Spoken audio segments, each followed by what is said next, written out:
Hal-hal yang belum terungkap di kasus Brigadir J usai Sambo jadi tersangka. Penetapan mantan Kadif Propam Polri Irjen Verdi Sambo sebagai tersangka dalam kasus pembunuhan terhadap Brigadir Yosua Huta Barat atau Brigadir J masih menyisihkan sejumlah hal yang belum terungkap.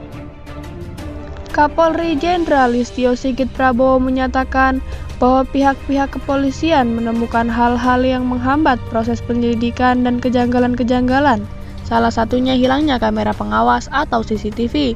Namun sebelum lanjut, silakan subscribe dan nyalakan lonceng notifikasinya agar kalian tidak ketinggalan info menarik dari channel kami. Jika sudah, mari kita lanjut. Listio menduga masih ada hal-hal yang ditutup-tutupi dan direkayasa dalam kasus ini. Lebih lanjut, Listio meminta tim khusus melakukan pemeriksaan terhadap Verdi Sambo terkait upaya menghilangnya barang bukti yang menjadi hambatan dalam proses penyelidikan.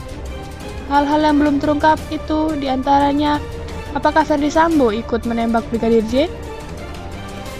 Kepolisian sampai saat ini belum menyimpulkan apakah Verdi Sambo terlibat langsung dalam penembakan yang menewaskan Brigadir J. Dijelaskan bahwa Verdi Sambo memiliki peran menyuruh melakukan penembakan dan membuat skenario peristiwa olah-olah terjadi tembak-menembak di rumah dinasnya.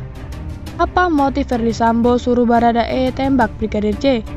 Alasan Verdi Sambo menyuruh tersangka Baradae menembak Brigadir J hingga saat ini juga belum diketahui. Kemudian, motif penembakan juga belum ditemukan hingga saat ini. Kapolri menyatakan tim khusus masih melakukan pendalaman guna mengetahui motif penembakan terhadap Brigadir J hingga meninggal dunia.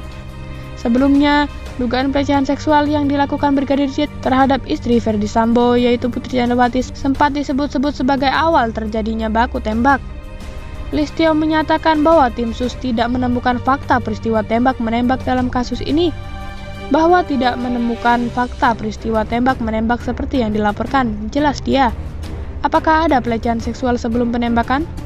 Kepolisian juga belum bisa menyimpulkan pelecehan seksual sebagai pemicu utama terjadinya peristiwa penembakan terhadap Brigadir J. Terkait motif, saat ini sedang dilakukan pendalaman terhadap saksi-saksi dan juga terhadap Ibu Putri. Saat ini belum bisa kita simpulkan, terang Kapolri. Pada kesempatan yang sama, Kabareskrim Komjen Agus Andrianto menilai dugaan pelecehan seksual kecil kemungkinannya, sebab tim sus menerapkan pasal 340 KUHP dalam kasus ini. Kalau 340 diterapkan, kecil kemungkinannya itu, kata Agus. Hingga kini, Polri telah menetapkan 4 orang sebagai tersangka. Mereka ialah Baradae alias Richard Eliezer, Bribka RR alias Ricky Rizal, KM alias Kuat, serta Irjen Verdi Sambo. Baradae dijerat dengan pasal 338 Jo, 55 dan 56 KUHP. Sementara 3 tersangka lainnya termasuk Irjen Verdi Sambo dikenakan pasal 340 sub, 338 Jo, pasal 55 dan 56 KUHP. Kasus kematian Brigadir J di rumah dinas Irjen Verdi Sambo menjadi sorotan publik, terutama setelah keluarga Brigadir J menemukan kejanggalan. Pihak keluarga curiga kematian Brigadir J bukan karena baku tembak, namun ada luka sayatan, lebam, dan jari tangan patah. Kapolri kemudian membentuk tim khusus untuk mendalami kasus ini.